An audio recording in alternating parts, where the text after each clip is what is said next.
Stu, do you want me to talk into this now or just wait until I start with Lorie? Well, I'm recording. We'll get edit stuff out. So Okay, great. Good afternoon, everyone. My name is Lorie Renner. I'm the Development Chair for the Oakland Chamber Young Professionals Committee. Thanks for coming today. Welcome to our monthly Lunch and Learn series. We say it's for Oakland Young Professionals, but it's really open to everyone, and I'm glad to see all of you here. Our goal for this series is to provide the tools to help professionals and entrepreneurs advance in their careers. I want to start by thanking the Chamber for facilitating this series and for promoting this type of community. And Isaac's here to talk a little bit about the Chamber and welcome us. So. Sure, thank you. So just real briefly, welcome to the Oakland Metropolitan Chamber of Commerce. It's a new day here at the Chamber. We have our first new executive director in 20 years. While the Chamber's been around for 109 years, this is the first female executive director we've had, president and CEO. And she's really breathing new life into the Chamber. And there's a lot of things, exciting things going on. OCYP is one of those, and I think it's been part of the recent past of the Chamber, and it's going to be even a bigger part of the future of the Chamber. But there's many other ways you can get involved. We have very active public policy efforts.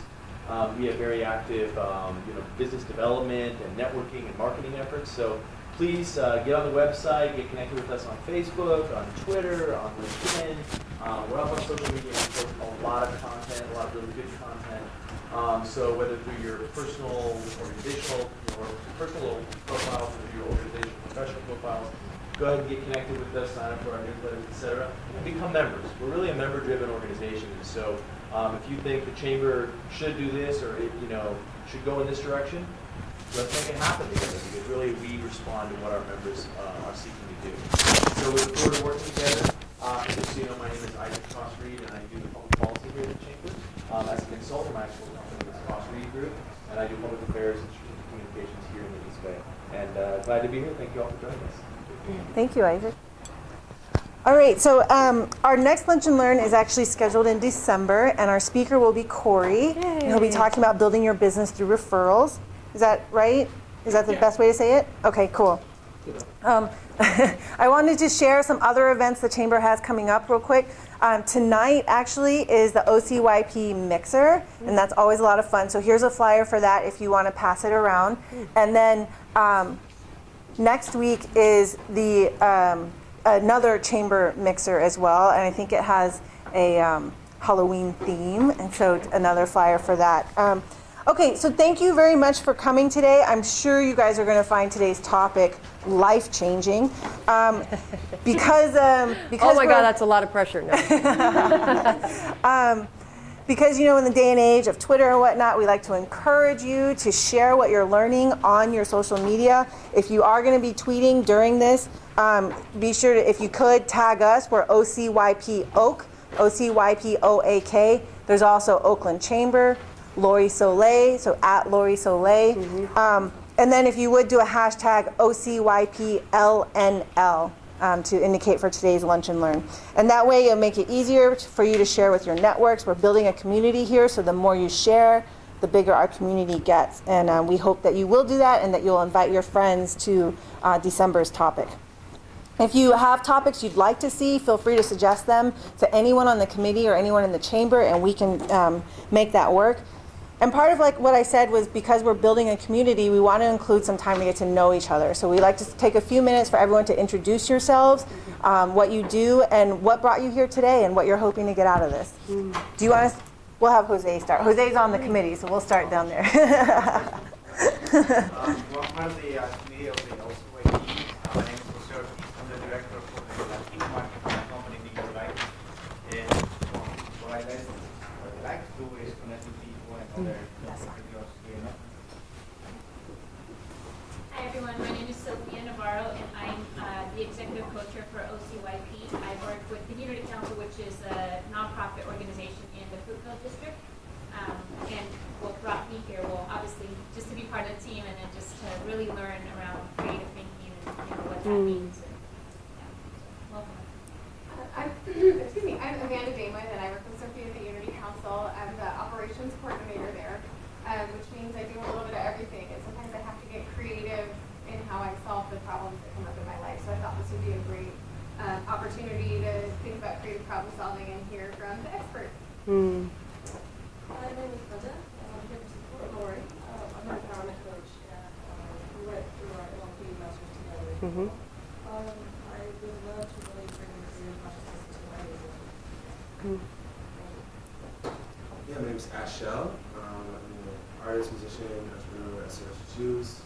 And also I studied master's in transpersonal psychology, so I'm really interested in where lack of creativity exists and seeing how that creates war and how that creates some things that are not working in the world, and creativity is a solution. So it's communication. So excited to more about this.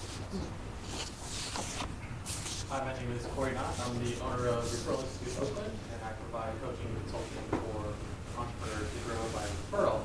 I'm also the a co-chair of the ambassador committee here at the chamber. So always happy to answer questions. And I'm here also to support Lorie, who I know. Thank you. I know. Mm-hmm. Yeah. So I'm Shannon Presson, and I'm a story detective.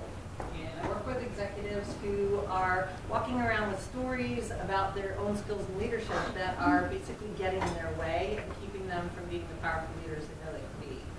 And I'm here because I've watched Lorie read the phone book, but I'm excited to watch her present about creativity.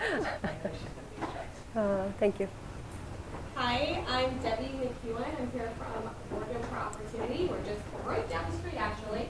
I'm a client and volunteer coordinator there. I've been there for about a year and a half, and with our capacity challenges, we often utilize creative solutions to solve the problems in many different departments, and I'm here to learn how to better organize groups around that, as well as how to utilize strategy coupled with the creative solutions. Hi everyone, my name is Julia Springer. I'm also here from Oregon for Opportunity. I'm the development associate there, and I'm actually new to the position, so I'm here to connect with you all and learn more about creativity in the workplace and how to bring my own creativity to this new position. That's great. Hi everybody, my name is Michael Chavez. I'm an agent with Mass Mutual San Francisco. So I work with families and small business owners to manage their risk and protect their income. I'm out here, I try to attend some of the chamber events. I've been to a couple of mixers. So I was in the area this afternoon, so I figured I'd drop in. Good afternoon, everybody. My name is Greg Brooks. I'm a member of the Chamber, Oakland Chamber of Commerce through the Sigma Beta Club. Our organization, we mentor elementary, middle, high school age young men in terms of going to college, pursuing higher education, being an asset to their communities. Our motto is it's cheaper to educate than to incarcerate. And I'm also a member of the Oakland Chamber Baptist Committee, along with Corey, and I came to learn something new. Hello everybody, my name is Eric. I'm actually part of the Oakland Chamber Young Professionals Committee. I also work with Visit Oakland, the tourism bureau. I do mostly sales of the item. I'm here to learn about creativity. Yay, okay. I'm Laura Renner. I'm the founder of Hiring Coach. We help small businesses with hiring by basically doing it for them, taking it off their hands. I met Lorie a few months ago, and I'm just going to jump right into your bio, if that's okay. Yeah. All right. So I met Lorie a few months ago, and I consider myself to be a creative person, but when I spoke with her, I realized, oh my gosh, there's just so much more inspiration out there, and I have so much more to learn. And you can't just call yourself creative. You have to always be working at it and exploring and eager to learn. And she brings that out. Just in one meeting, she brought that out. And so she's a catalyst. She has this insatiable hunger for knowledge, for human potential, and bringing that all together through creativity and doing it in a way that you can bring it into the stodgy corporate workplace, and so, it seems like many of us aren't really in that type of workplace, but even that type of place that seems to have the least amount of creativity opportunity, it can happen there through what Lorie is doing. And so I'm so excited to have all of you here to get to learn from Lorie and hear what she is sharing, and so that we can go out and share it with everyone else. So with that. Yay! Thank you. Thank you so much, Laura. Thank you, because Laura was definitely the one that opened the door for me to come here, and I really appreciate the Chamber for allowing me the opportunity to come and speak to you guys. All of you guys are creative. All of you. You all have that in you. And so I just wanted to thank you for coming, and That was my younger self there. That was when I was about 20, just so you know. Today, we're talking about conscious creativity because I believe that it is the new currency for this upcoming purpose economy. And I'll talk a little bit more about that in terms of what that means. Yet what I wanted to do first was really talk to you guys for a second about allowing yourself permission to play today. Okay, play and be a little explorative, because that's what it's about, right? Stepping outside the comfort zone, that proverbial box, which is such an old phrase, but to step outside and to really push the edges, that really is what creativity is. So yes, you guys going to give yourselves permission to play today? Yes, yes, yes, yes, yes? Okay, great. Then the other thing I want to ask you is if you could hold space for everyone else to play, because a lot of times when we start to push outside, we contract because we're just like very self-conscious and we don't want to really step into it. Yet if you find that you're in a very trusting environment, if you're in an environment that holds that space for you to be silly, and I'm going to model this, you guys will see it in a few minutes, then you're able to break out, because that's really what it is. It's the experience of stepping outside. Oh, okay. Oh, I can do that. So would you guys also say yes to giving everybody permission to play and being supportive? And I always tell my kids, we work to build each other up, not tear each other down. Okay, so that's a very powerful place to be. So thank you for that.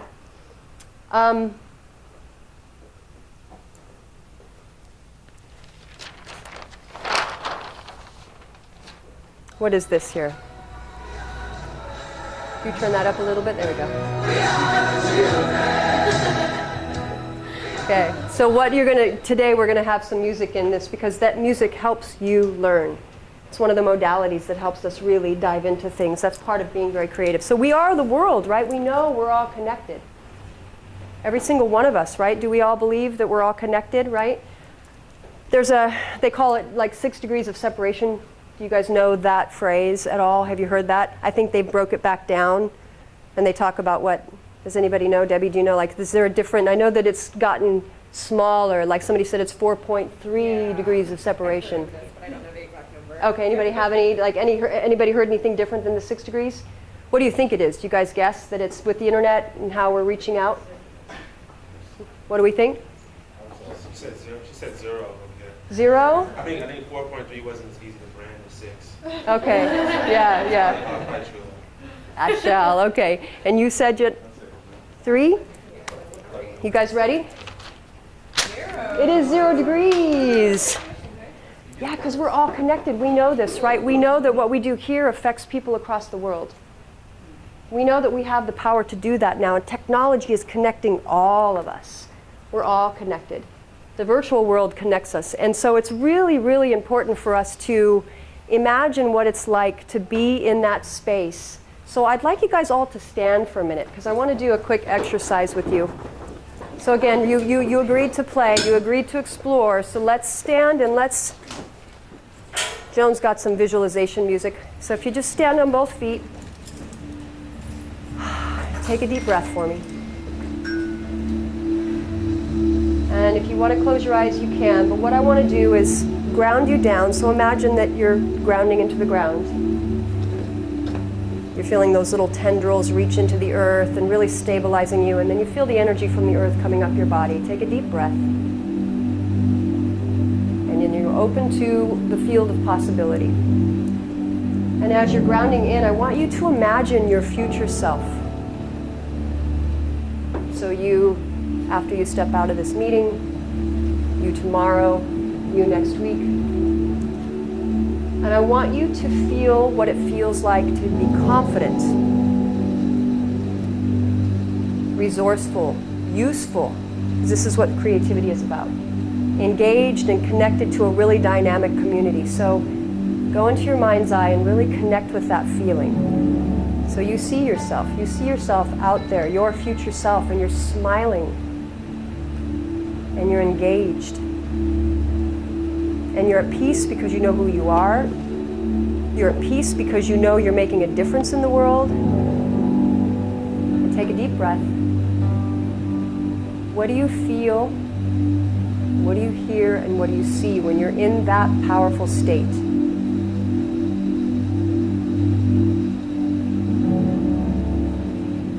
you see yourself in that powerful state, resourceful, confident, and you can pull in experiences that you've had being in that state.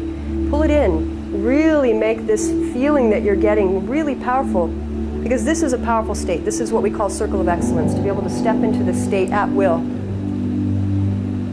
So when you think about what you see, what you hear, what you feel, imagine now that you're reaching out to a big dial out in front of you, and you're turning that feeling up.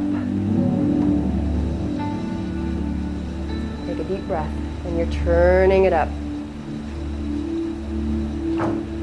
So you're feeling the sensation of confidence and usefulness and resourcefulness and engaging, confident. You feel that, turn it up.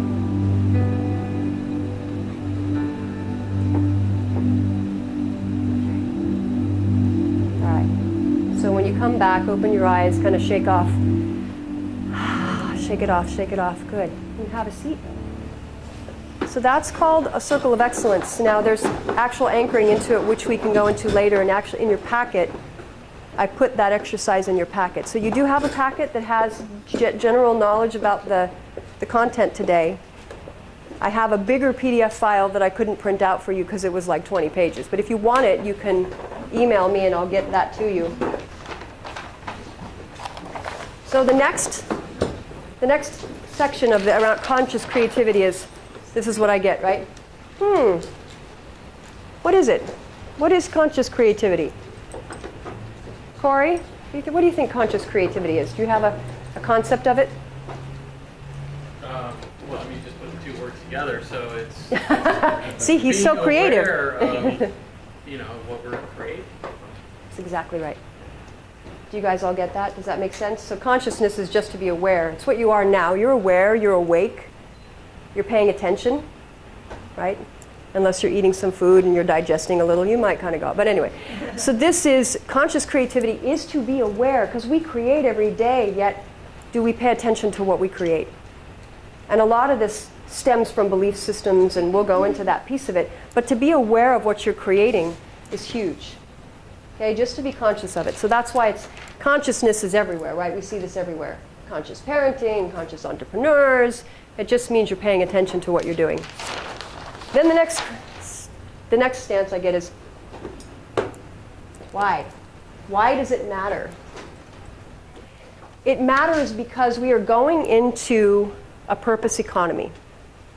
We're moving from the information age to the imagination age. And it's an incredible time to be alive, because we're beginning to realize that rituals, relationships, experience, emotion, personal development, all those things really matter. And people are looking for purpose in their life now. How many of you know that? How many of you are around people that are talking about, God, I want to find my purpose? Because 85% of people in jobs, out of 100% polled, 85% of the people polled hate their jobs. Hate their jobs, hate what they're doing. Yet they go to it every day, right? So they're kind of living a half-life. So it matters because when we go into this purpose economy, many people are beginning to really look at what is purposeful. Companies are beginning to look at what's purposeful. So it's a very powerful time. So this purpose economy will dramatically reshape organizations and careers. And the reason for that is organizations are now beginning to shift. There's what's called emergent organizations, where the structure of the organization has shifted dramatically. There's 3 particular organizational models that are beginning to crop up now. And a lot of them are similar to Burning Man. Because Burning Man is this greatest minds gather, collect, do something really amazing, and then disband. So this concept of come together, create something really dynamic, and disband with self-governance, with creativity, with experience in mind, all these major progressive corporations are looking at Burning Man and other types of gatherings for inspiration, because that's the new emergent organizational model. The 3 types are holacracy. I have it in your packet. I won't go into it in detail, but you can look into it later, because it's really powerful to really study what's happening within the organizational model. Holacracy, agile squads, and self-organizing. And the key factor in this movement is they want multi-dimensional people. They want people who are multidisciplinary, meaning that you're a generalist. You have a lot of different knowledge. You're self-governing. You pay attention. You can problem solve. All of that is creativity. All of that is what is so needed now moving into these new organizations, because things are shifting incredibly fast. And the reason why this matters too is that we want to be nimble when we're creative. We want to be improvisational. These are pieces that really matter to the organizations, because with the internet and the virtual world, commoditization, things have shifted so much. Like what used to be information used to be commoditized. Google has a handle on that now. You just go on the internet and you can find any piece of information you want. So companies no longer hoard that. Then location used to be a commodity, right? Well, if you had a location down the street, then you would generally get the business from that area. That's not so anymore. The internet, again, gives us the opportunity to spread the word, spread our message, share our products, share our services, share our methodologies, which is why I'm here today. I'm sharing with you my methodology. So that's why it matters. That's why it's incredibly important to now understand that being consciously creative is the new currency. Because when you're aware, you're paying attention to yourself and what you're doing. Emotional intelligence is another piece of it. We'll get into as we get going. This is another reason why. R2-D2! Oh, let's see, R2-D2 was like, could you imagine having a little R2-D2 around? So what do you want? What do you need? I'll fight the force, the bad guys for you today. Automation is taking over too. That's another reason why it's really important. Automation, computers, they're housing all the information. They're doing all the menial tasks for us, which really frees us up to be who we want to be and be creative. And that's powerful. That's really cool. That means we get to step into imagination and play around. No longer do we have to go and take care of, the menial stuff. That's going to be handled. We know this. That's the direction it's going. Yet some people would say, well, that's the dark side. No, no, no. I pay homage to John Williams and George Lucas for being the creative geniuses they are. I wanted to pull in the reference. That's where the little mints come from today, if anybody wants those. Okay. The dark side really is that people aren't waking up. That's the dark side. The dark side is that people are not recognizing the incredible power that they have. Neuroscience is beginning to prove that we have so much capacity. Quantum physics is beginning to prove that what we think, we create. We're a part of a big field. Again, when we talk about being a part of the world, it's because we're a part of the field, the energetic field. I mean, that's powerful. That's amazing. The impact that we have. I have a saying, I say IQ, but I don't mean it as an intelligence quotient. I mean it as an impact quotient. What's your IQ? Right? What are you doing every day to impact? Now, it could be an impact that could be a positive or a negative.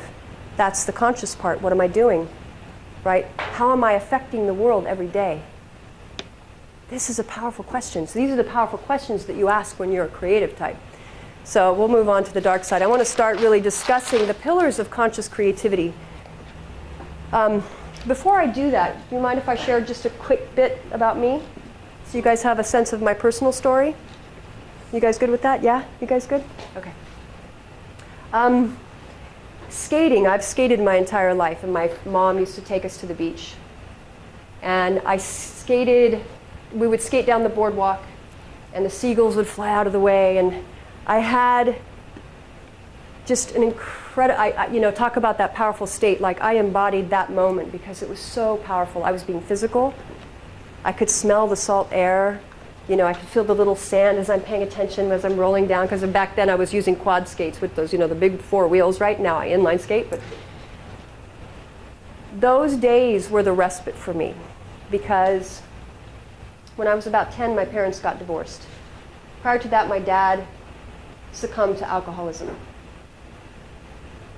And it was a very, very difficult time for me as a child because I had to rise to the occasion to take care of my 2 younger sisters.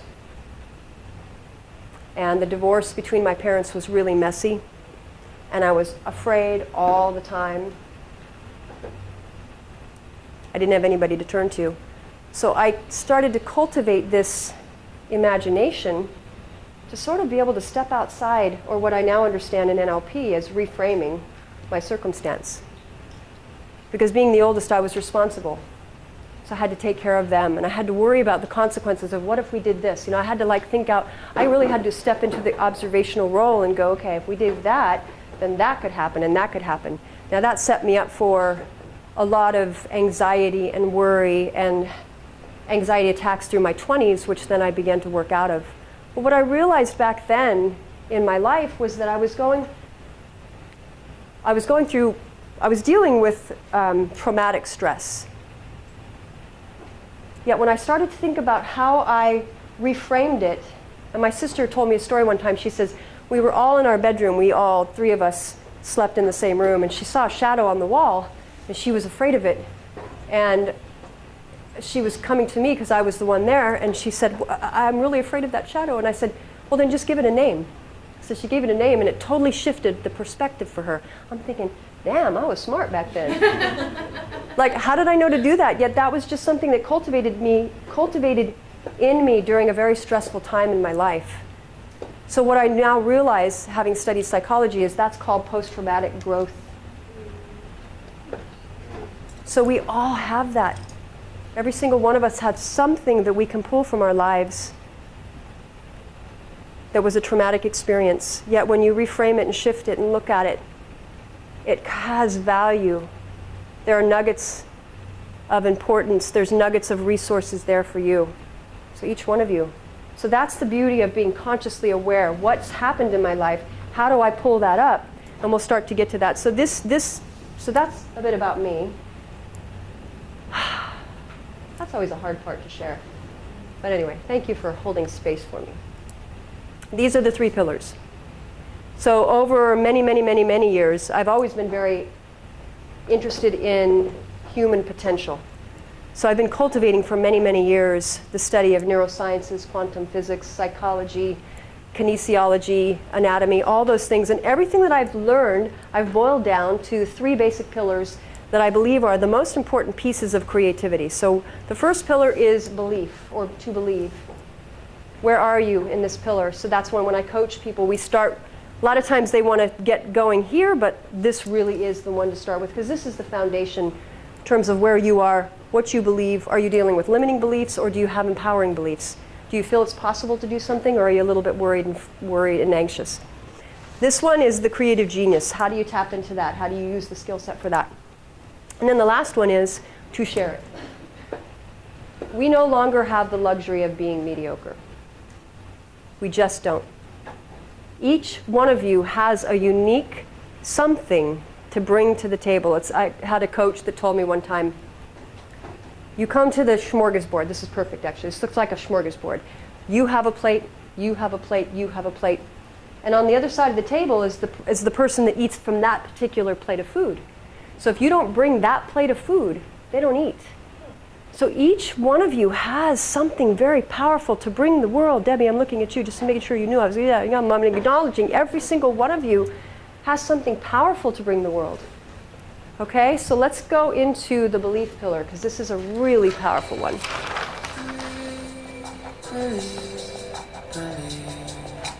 Play that a little bit more, Joan. Believe, right? Ancient Greek aphorism, we know this one, know thyself. It really starts there. You have to know yourself. If you don't know yourself, how do you operate in the world, right? If you don't understand what your values are, what's meaningful and purposeful to you, where you've come from, what your experience has been, it's very difficult to operate. It's very difficult to attain anything you want in your life if you don't know who you are. And you keep operating from the same old thought processes. Neuroscientists have studied and actually calculated that we think about 60,000 thoughts a day. 60,000 thoughts. A belief is something you just keep thinking over and over and over again. You know, what is a belief? So when you start to even break it down to that minuscule of a perspective, like what is a belief? Why do I believe that? It's really powerful. And most of our beliefs were embedded in our unconscious mind between the ages of 4 and 7. 4 and 7. When we didn't have any concept of deciding whether that belief was right for us or not. You know, family, friends, society, school, all of those structures put in this belief system in our system that we carry around to this day. And unless you're aware of what that is, you just keep operating from the same old thing over and over and over again. So it's like living in the past. What you thought yesterday, you're living today. So the belief pillar is powerful. Can you guys believe I did this whole thing last night? I was up until midnight. Because I was like, I have to draw it. So Joan, we have the brain here. Let me go to my notes really quick to make sure I'm online with Joan. There we go. You've ever seen protected by your cranium, it hides between your ears. Stem the cerebellum and cerebral hemispheres. Your brain is sending and receiving. Your brain. All right, I just wanted to give you a quick neurosciences overview or a brain anatomy overview. We have an incredible brain.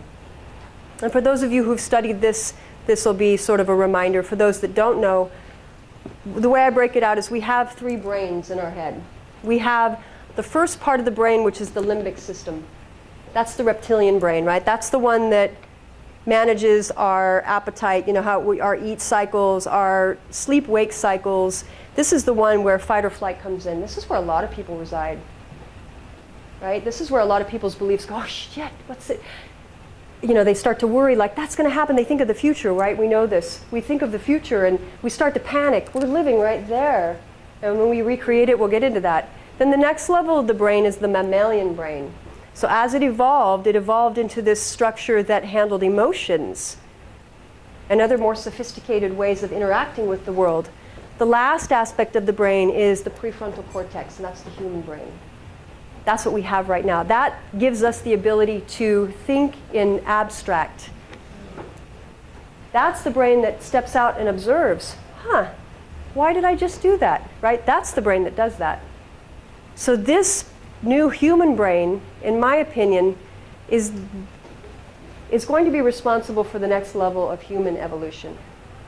Because when we know that we can pay attention to what we're doing, and we do it, and we actively every day take steps to be as conscious and create exactly what it is we want every day, I mean, there's just nothing you can't do.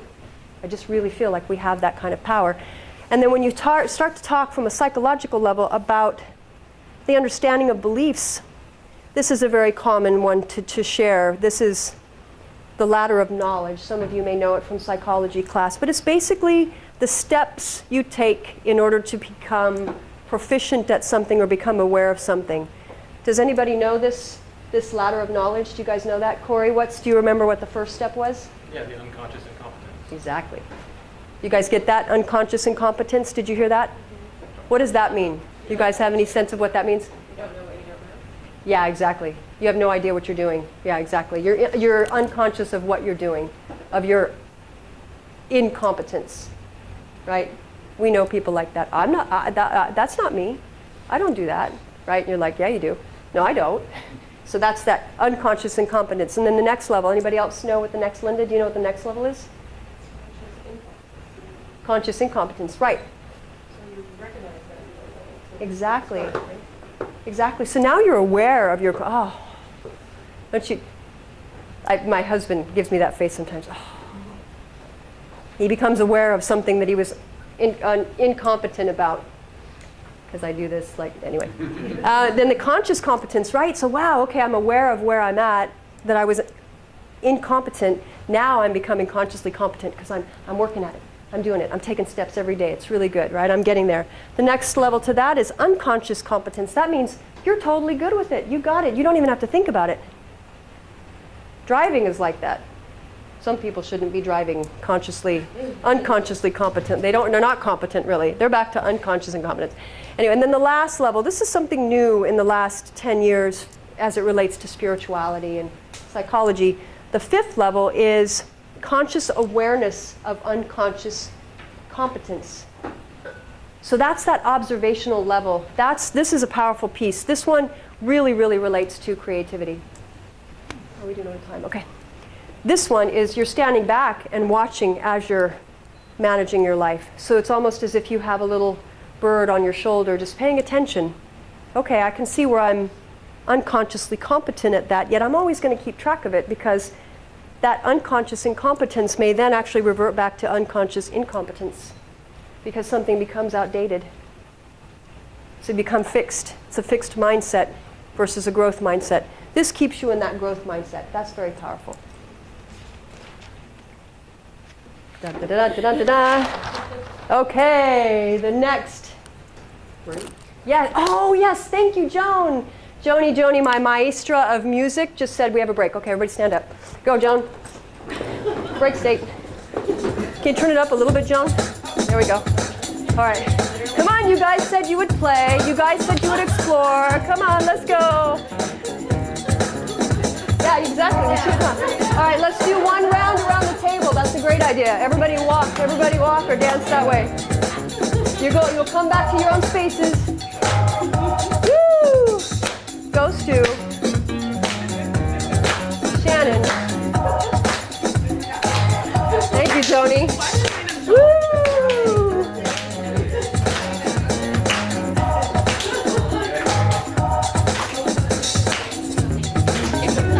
All right. Woo! Can you take a bathroom break? You're going to miss a very important part, but no. Okay. Woo, you feel good? Shake it off? Okay, good. That is a very important, just so you know, from a neurological standpoint, your brain needs lots of breaks. Yeah. Okay, this myth that multitasking and focusing for hours is good, Your brain needs to forage. So just then, in fact, had you had an issue or a problem that you were working on, and you're like, oh, I can't come up with anything, right? You just go into the dance move, right? Your brain, the beautiful thing about that distraction is that it gives the brain time to relax and it starts to forage. It's called divergent thinking. So one of the pieces about neurology is when we're creating, we must give ourselves time to allow the brain to forage for insights and abstractions. So when you dance, take a bath, like you hear people say, wow, I took a bath and I went for a walk and I had an epiphany. It's because they just relaxed. They just kind of went into this neutral zone and they weren't working hard to try and figure it out. So that's the piece of it. Imagination is more important than knowledge. Who knows that quote? Yes? Imagination. It's a big weeping willow, a cool river, and green grass. Imagination. Because what happens if you're not creating? What happens? All right, can you guys see this?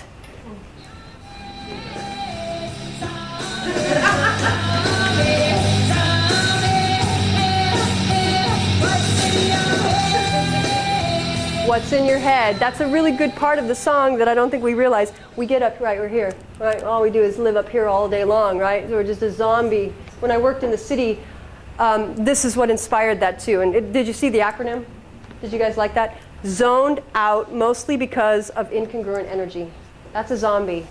That's somebody that's not congruent. I see these guys, that's the 85% of the people that hate their job. And I met so many zombies in the city. You know, you walk down Market Street and they're just kind of like, you know, literally they're in a suit and tie and they're taking their suitcase and you're just like, oh, dude, get another job, really, or do something, right? You're out of it. So you're a zombie. If you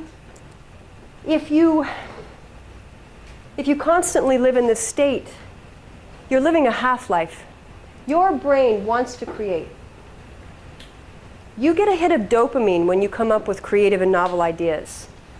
When you start to think about what you do that like gives you that rush, the brain gets that when you create. Because you're satisfying its need to solve problems. because that's the creative piece, solving problems.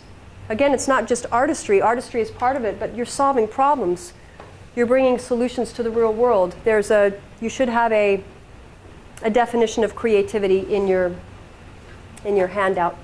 But it really is about coming up with new and novel ideas. It's about deconstructing knowledge to then reconstruct with new formalities around what we do, around our understanding of ourselves, other people, the world.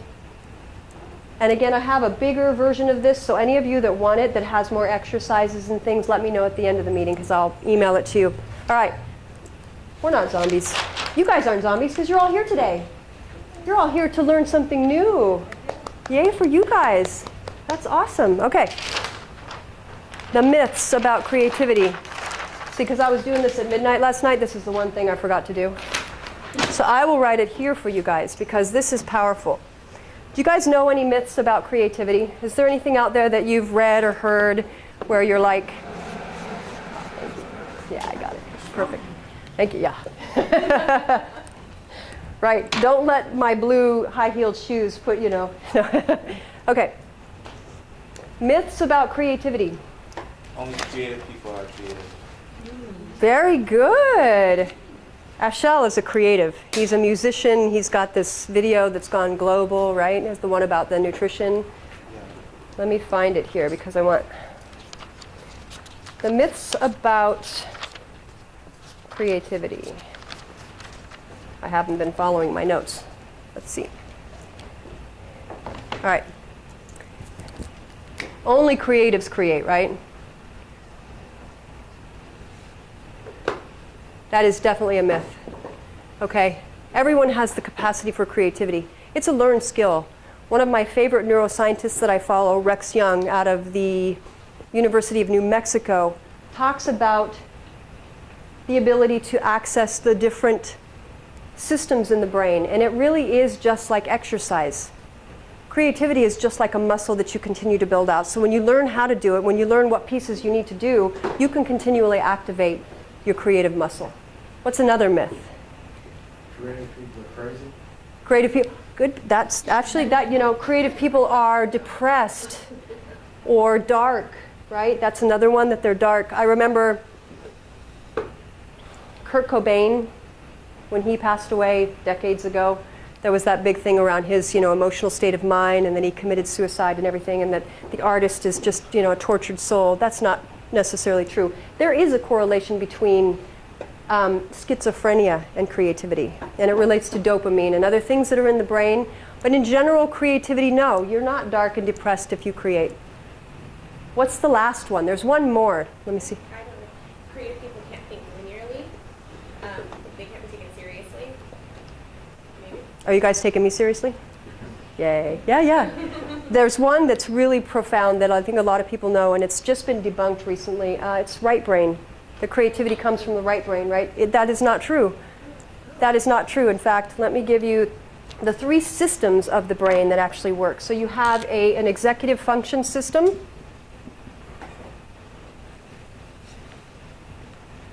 Okay, that's where the focus comes in.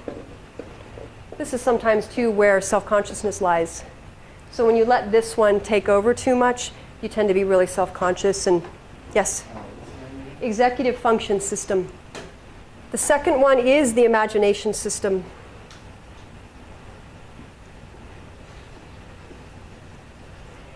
Now, when I say systems, it means that it's parts in different on both sides of the brain.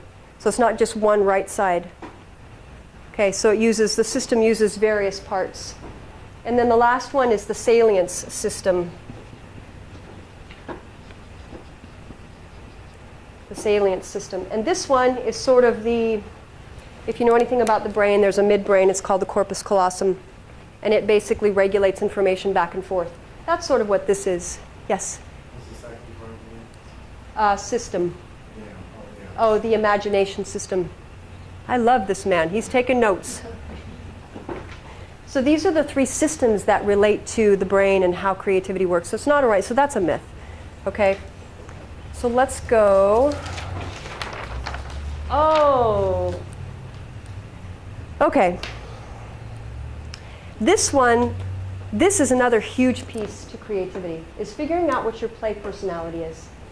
Because if you're not playing, you're not having a good time in life, right? We want to play. This is why being around kids is so wonderful. If you can let go of this executive function system, right, and let go and like get in, drop into it. But I have somebody who wants to come and talk about this. Can you guys give me 1 second and let me go find her?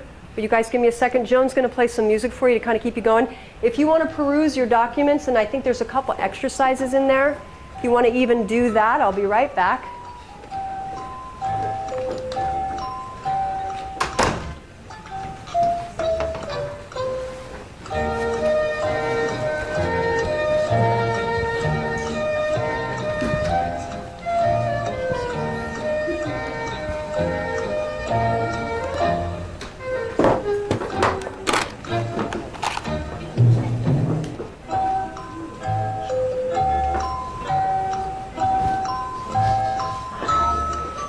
Wanted to check in your mirror really quick.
Told me so much about you guys. Thank you. That is my theme song. Right? Okay, now we are going to play. Do you guys mind playing? We're going to talk about play styles. I just got back. I was traveling. This whole time machine thing, I'm working that out with somebody. But so anyway, excuse my suitcase. Creativity. I'm Alberta Einstein, by the way. I am Lorie's creative genius mentor. No relation to Albert Einstein. I just wanted you guys to know that. But I really love him because I love what he talked about. He talked about how imagination is more important than knowledge. Right? You guys get that? Lorie's talking about creativity today, and she talked about the belief system and how important that piece is. Right? How important that is to paying attention to what you're doing in the world. Then when you go into the creative state, what that means, understanding the brain, understanding the different things that you will do, and she'll get into that because she hasn't really talked about it. But what I wanted to talk about was the play styles, because I love to play. Play is an integral part of our physical and emotional well-being. Young man, what is your name? Eric. Eric, when was the last time? My hair look okay? Okay. When was the last time you played, Eric? Oh, Eric, you have to have a ball. Ooh, I'm almost getting this. Okay, anybody got everything that's going to be break? Come on, Eric. Come on. Let's go. Let's play. Come on, Eric. Okay, hit it back, Eric. Ready, Eric? Okay. Hit it back, Eric. Come on, ready? Hit it. Yay, Eric. Okay. Okay. We have to play. We have to play.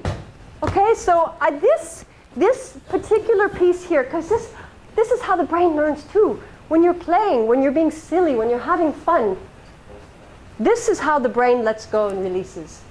We can't keep focusing all the time. This piece is so powerful. This is a study by Stuart Brown, MD, one of Lorie's favorite researchers around play. And he came up with 8 different play personalities. I actually think he missed one because there's no musician. Joan, you're going to be upset at this because there's no musician in there. There needs to be a musician for a play style. These are the play styles, and I would like for you guys to look at it and have a peek at what you think your primary play style would be. Because what I encourage you to do is bring that into the world. Lorie loves to play. That's why she brings me. because she loves to play. One of the play styles is to be an artist, a storyteller. So this, if you think about it, so here they are. Let me go over it for those that can't see. Corey, are you ready? Yay, Corey! Okay, ready? Okay.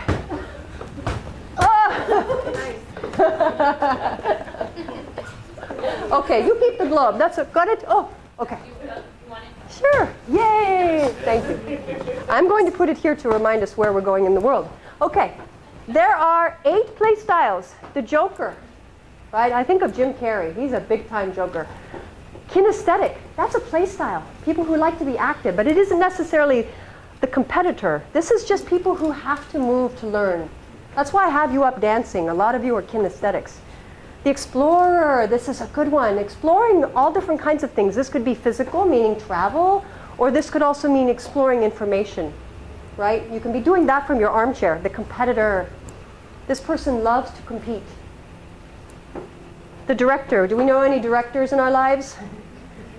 Do we have somebody that says, go do this, go do that, move over there, move that over here? Yes. Okay, all right, so that's a director.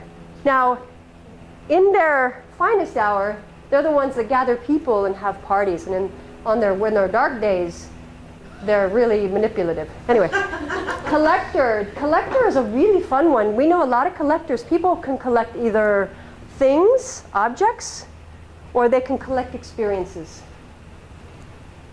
The artist creator. This is the one that's the most probably archetypical of a creator. People who like to make things. But the creator can also be somebody who solves problems. That's a really good one. And then the last, the storyteller. These are the actors. These are the people that want to tell stories. Yet this is a powerful one to learn because this is what everybody wants now. They want you to tell a story, don't they? They want you to come in costume. I mean, it's like getting hard out there, you know, in doing these presentations. You got to keep coming up with things. So when you figure out your play style, then you really get to like live in the world. You're fully embodied. I can't tell you how like alive I feel right now because I had to step out and be in front of all of you. But this is what I get to engage with all of you in a very wonderful way. So the play style is huge. So now what I have to go. I've got to go back and get Lorie. I think she ran to the restroom. Joan, would you give them a little bit more music, and would you think about what your primary play style might be and speak to your partner next to you and ask them what their play style is. Your primary. You're going to have a couple, but your primary, and then have a conversation. Lorie will be right. Oh, I have one more gift for you. Oh my goodness, how could I leave without leaving with you Play-Doh? Oh my goodness. Debbie, would you mind opening these and passing them? Thank you, everybody. Thank you so much.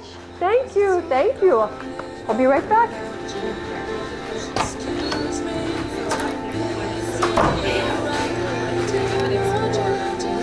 What's the name of it? Let Go. Let Go. By who? Talking about my mama? Oh, Fro.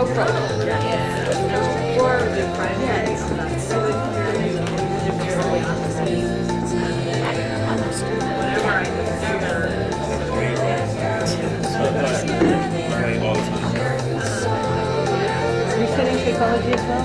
Yeah, I just studied creativity. I had no idea she studied. I do both. And Shama, the essay Shama. Hi, everybody. Oh, nice. Sorry, I had to run to the restroom. Was it all good? Nice to see you. You got it. Okay, Joan, now we're going to do another break state, right, Joan? Yes, we are. All right, everybody stand up. Around the table.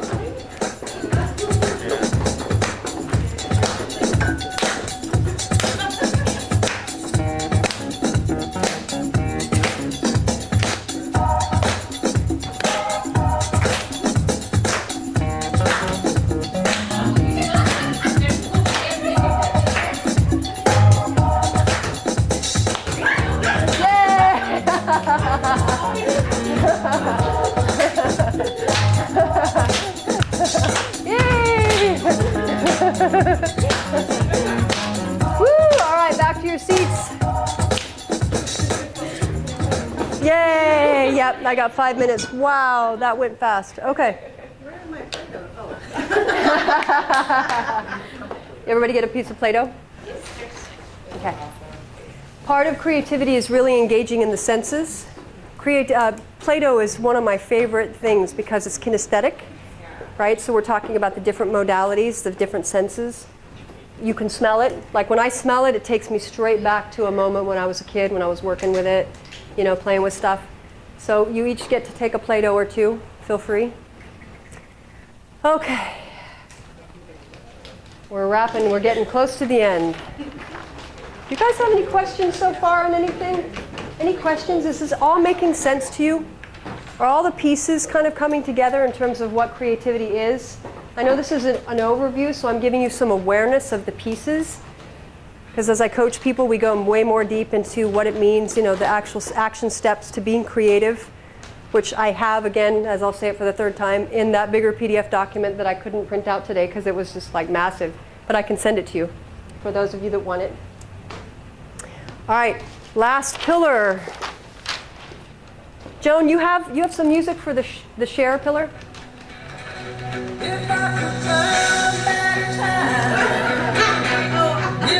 No, Joan, not share the artist. Share the music for the share pillar. Okay. It's always more fun there we go. To share with everyone. Yeah, it's so fun to share with everyone. I'm sharing my Play-Doh, well, Alberta's Play-Doh, but. So this is the place where we land after we do the work in the other two pillars. We land in this pillar because, again, I said it earlier, we no longer have the luxury of being mediocre. It's incredibly important to step into this consciously creative state because it's time for you to share what it is you have to share with the world. And it doesn't matter, when I say world, it could be the person outside, it could be your next door neighbor, or it could be the world because we have the internet, we have all the capacity from a virtual perspective to really, really get the message out like I'm doing. I'm getting the message out. This has been 2 years in the making and I'm so happy to be here. This is really kind of my launch. So thank you.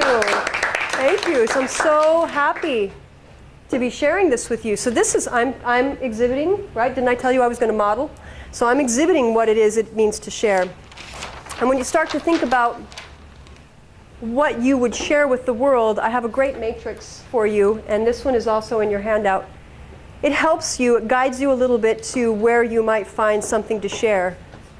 And the first piece of it is the experience. The experience in your life. What experience did you have?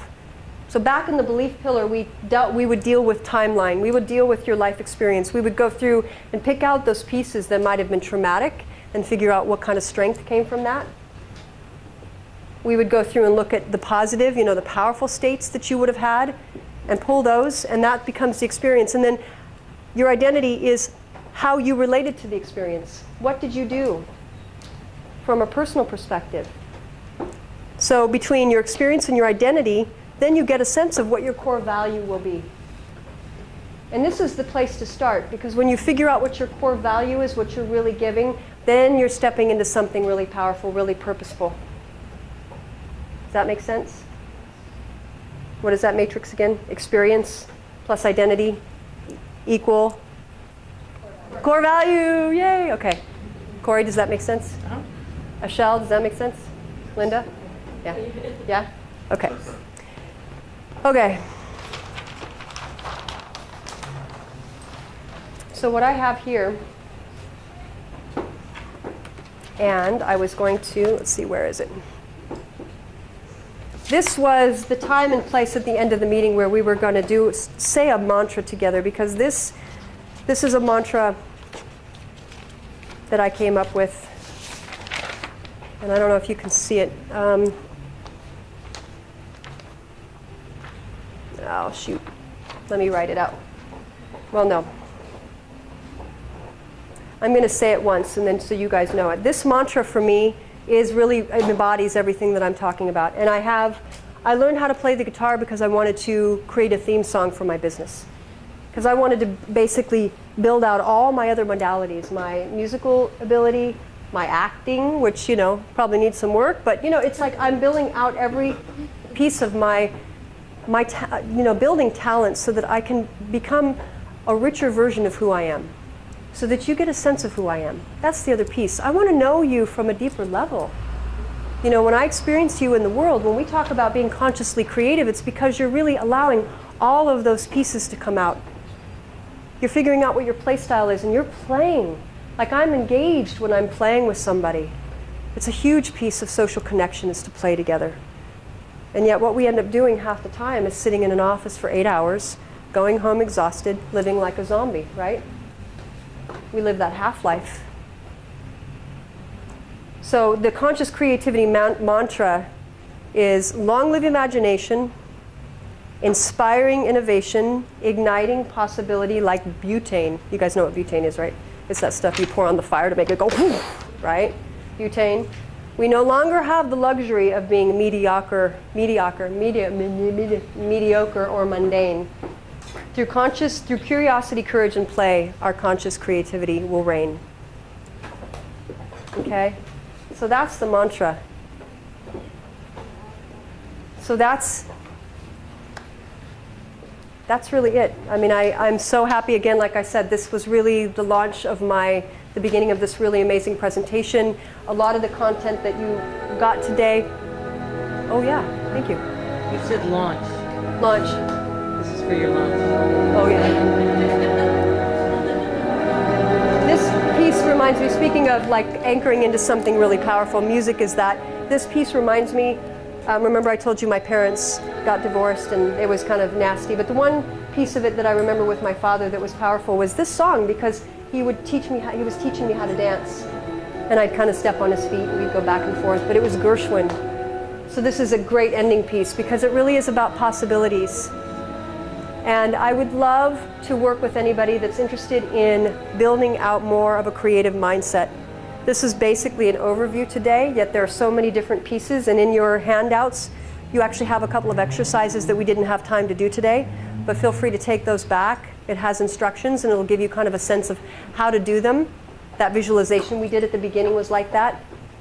The other thing that I would ask is if you are willing to write me a testimonial, and even get it on camera if you're willing to do a video testimonial, because part of that is to help me build out my message, and I want to keep speaking, and those really help me. So those of you that would be interested, that flyer is in your packet about the testimonial. It has a couple questions for you to fill out for me if you would. And then any of you that are interested in doing an exploration consultation with me, those normally run $150. For today, I would do $57, and that's in there as well. Okay? Anybody have any questions before I know we've got it. We are out of time, but Okay. can you stay late? Yes, I can. So thank you very much. Yeah, thank you, you guys. Thank you. If you have any questions, please feel free to ask me. Yep. Separately, I just want to respect time, so please go. Yes, yes. Thank you very much. Thank you, everybody. See you tonight. Thank you. I would love to come tonight. I'll talk to you. Yeah. Thank you, you guys, so much for coming. Thank you very much. Thank you. Thanks for coming. Thank you. I'll get you. Let me come around.